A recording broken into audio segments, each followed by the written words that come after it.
Hi, everyone. Thank you so much for streaming with us here on the CBS7 First Alert Digital News Desk. We are back again on this Tuesday with our continuing series regarding mental health and the awareness that CBS7 is looking to bring with it. May, of course, as you know, is Mental Health Awareness Month. Such an important topic that we want to talk about and highlight not only this month, but the entire year. And joining me now is a panel of guests regarding specialties in each areas of this topic we're talking about today, which is law enforcement and mental health, a very important topic. We have Sandra Wigginton with the Family Resiliency Center of the Permian Basin. We also have Chief Stephen McNeil of the Midland County Health District Police Department as well. And we also have Sergeant Lindsay Wakehoff with the Odessa Police Department. Thank you all so much for joining me today regarding this very important topic. Wonderful. Thank you so much. Looking forward to speaking with all of you. So we're going to go ahead and begin with Chandra with the Family Resiliency Center, Permian Family Resiliency Center of the Permian Basin. We're going to bring up full screen mode. You know, we're talking about today law enforcement and mental health. Chandra, we kind of discussed it a bit before the show. Talk about some of the stigmas that are kind of with it regarding law enforcement, first responders in general. So, Matthew, I think the number one thing that we see is that the general public seems to believe, not always inaccurately, that our first responders and law enforcement are superhuman, and that the things that they see, the things that they experience don't affect them quite the way they would affect the rest of us, right? And so I think that's probably one of the biggest things that we see. And then from the other side of it, we have very high expectations of our first responders and their ability to cope, their ability to perform under tremendous pressure every single time they go on shift. And we tend to be a little bit less forgiving when they have a bad day. And so I think that's just an important place to start, is kind of calling that out and reminding everybody, hey, we are all the same kind of human. And sometimes we need support, and it's okay to need that support and to ask for help and to offer it when you love somebody who needs it.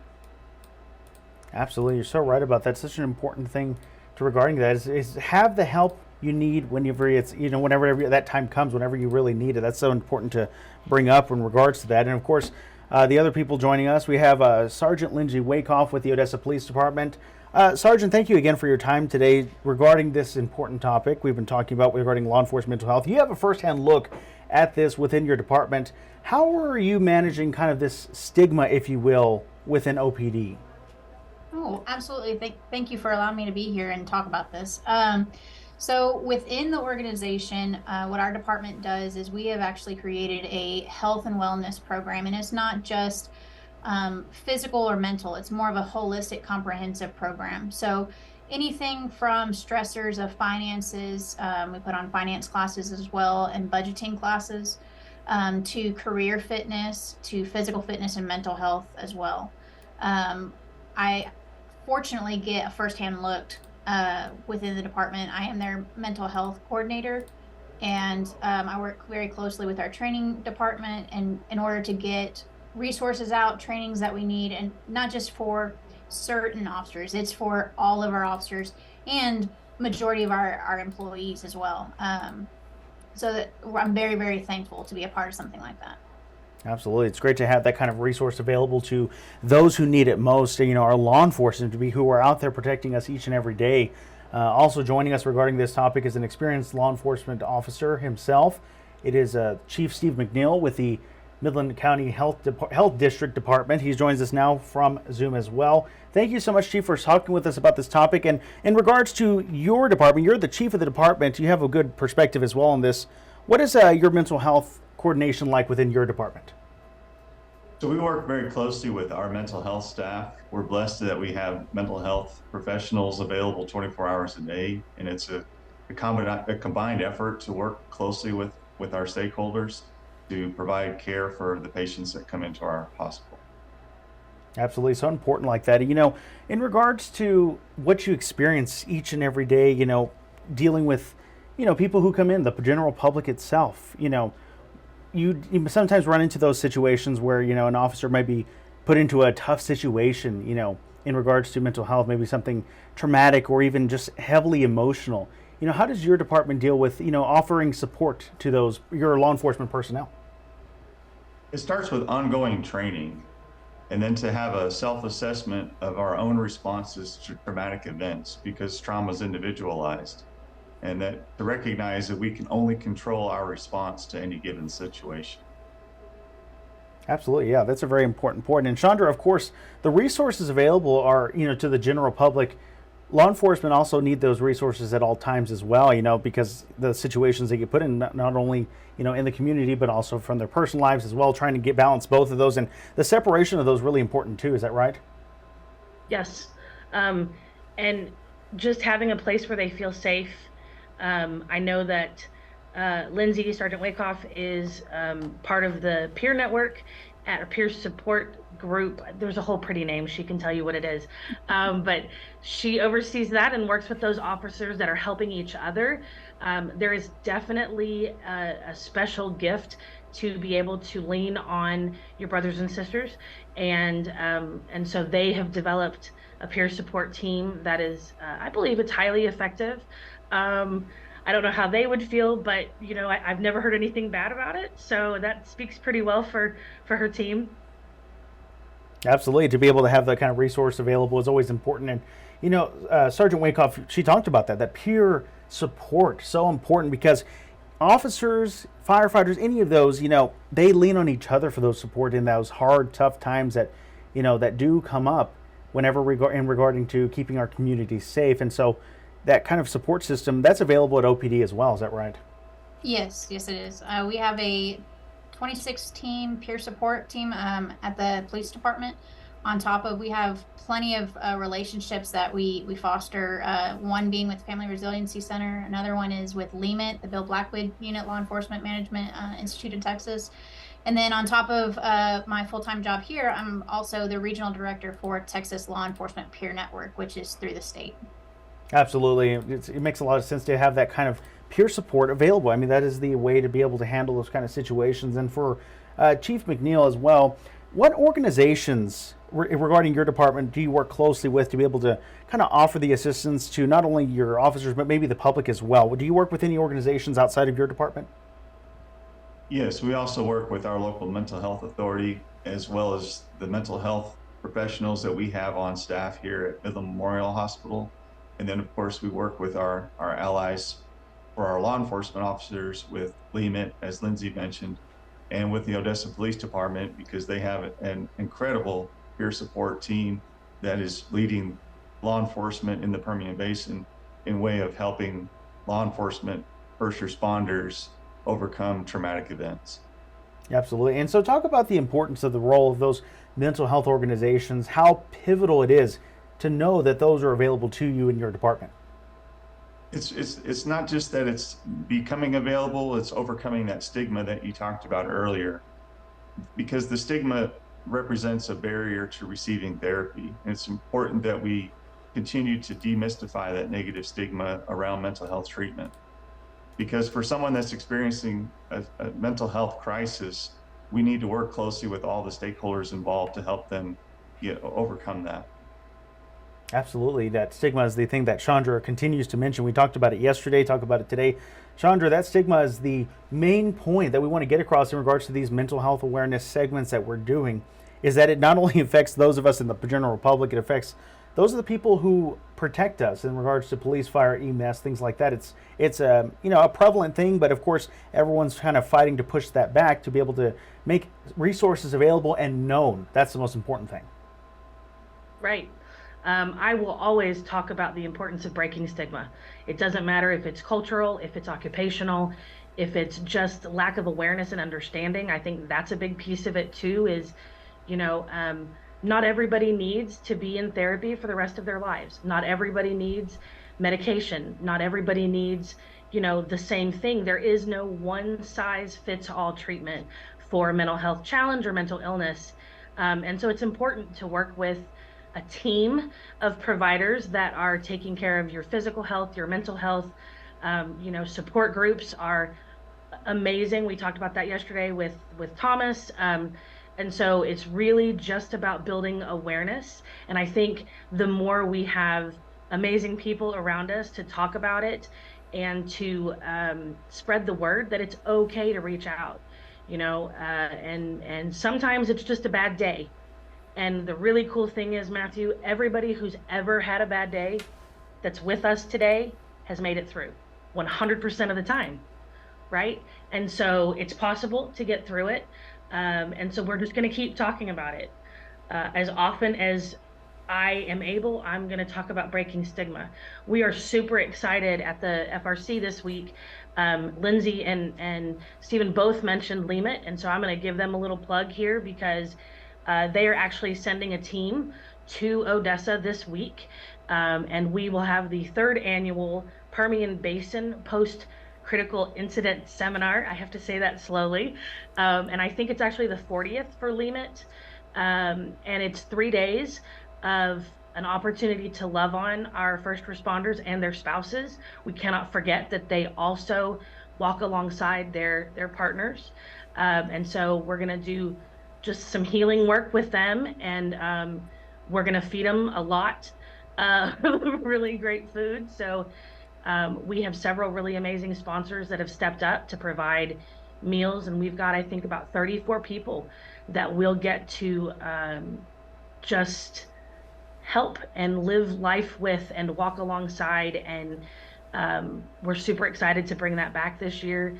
And I have long said, like, since the first one, Stephen is actually the person who got me hooked on the idea of bringing this group to the Permian Basin to help our folks. So as long as I am here, we will offer it every year we can offer it. Absolutely. Supporting our law enforcement so important, and bringing in Sergeant Wakeoff again from the Odessa Police Department, talking about that. The morale of the police departments, our law enforcement personnel who are out in the streets 24 hours a day, 7 days a week, 365 days a year, having that. They have those long shifts, of course, and dealing with a lot that goes on. How important is the community support in regards to our law enforcement and their mental health?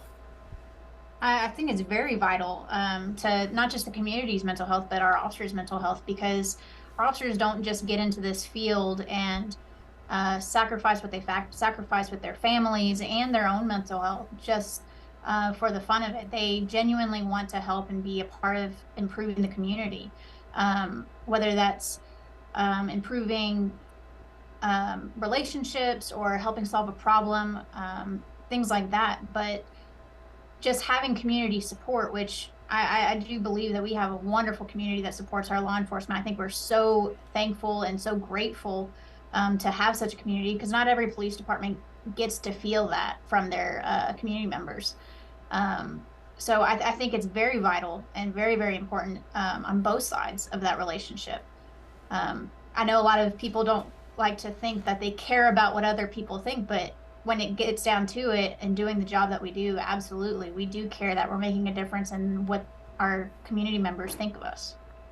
Absolutely, making a difference each and every day in our community. And also, Steve McNeil with the Midland County Health Department, Health District Police Department, he's also joining us here on this forum. And talking about the public itself, we're kind of talking about community support, but also when dealing with the public, you run into maybe a lot of mental health situations in regards to where you cover your jurisdiction. So talk about that. Does your department refer off to other organizations whenever someone in the public you run into may need some mental health support? Yes, again, we work very closely with our own in-house mental health staff, and recognize that if we have a patient who's struggling with some type of mental health crisis, that they are in fact in crisis, and that they're in the right place, that we can help get them direction on where they need to go to get the treatment they need for whether it's inpatient psychiatric care, or if they need medication to get stabilized, depending on the nature of their distress.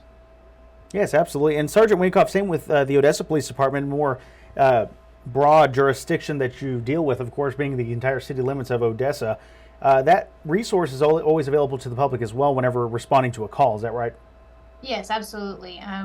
We pride ourselves on comprehensive training, and so you could be receiving an officer that has already had the same training as another officer from a different time, or another officer in the future. So we have multiple mental health officers already available that are actually on the front lines. So you get a call for service, and you could be dealing with a crisis negotiator. You could be dealing with a mental health officer.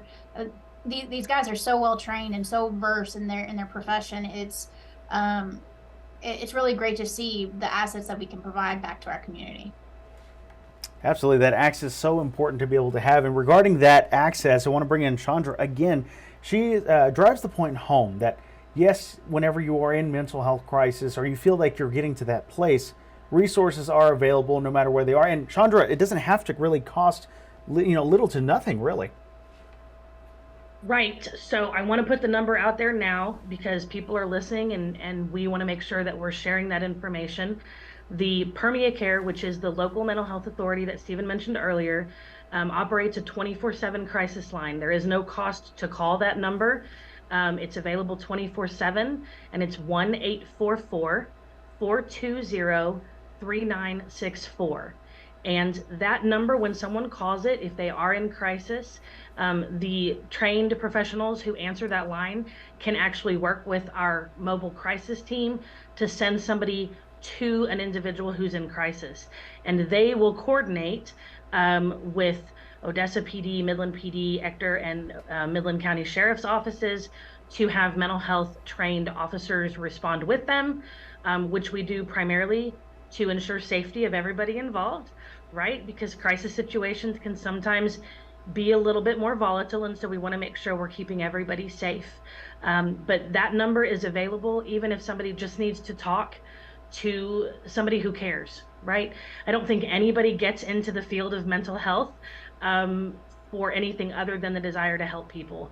And we have bad days too, right? So don't hold us to a different standard because we're still human. But there are a lot of services available in the Permian Basin that offer no cost or low cost care, depending on things like income and accessibility. We've talked about the ability to do therapy or counseling via video in a secure way. So there are a lot of new options. I know nobody really likes to say anything good came from COVID, but we know that the increased availability of video and distance therapy services is a direct result of that. So people are out there waiting to help those who are ready to say, hey, I need a little bit of a help getting through today. Absolutely. Just speaking up and asking for that support. And also, we have, like I mentioned, we have our speakers today bringing on our experts in the field of mental health, putting them on screen for you here. All three of them here have joined us to talk about this very important topic. Is there anything that a topic we'd like to touch on in regards to our first responders, our law enforcement community here in West Texas, that about mental health services that are available to them, or any topic we didn't discuss from any three of you?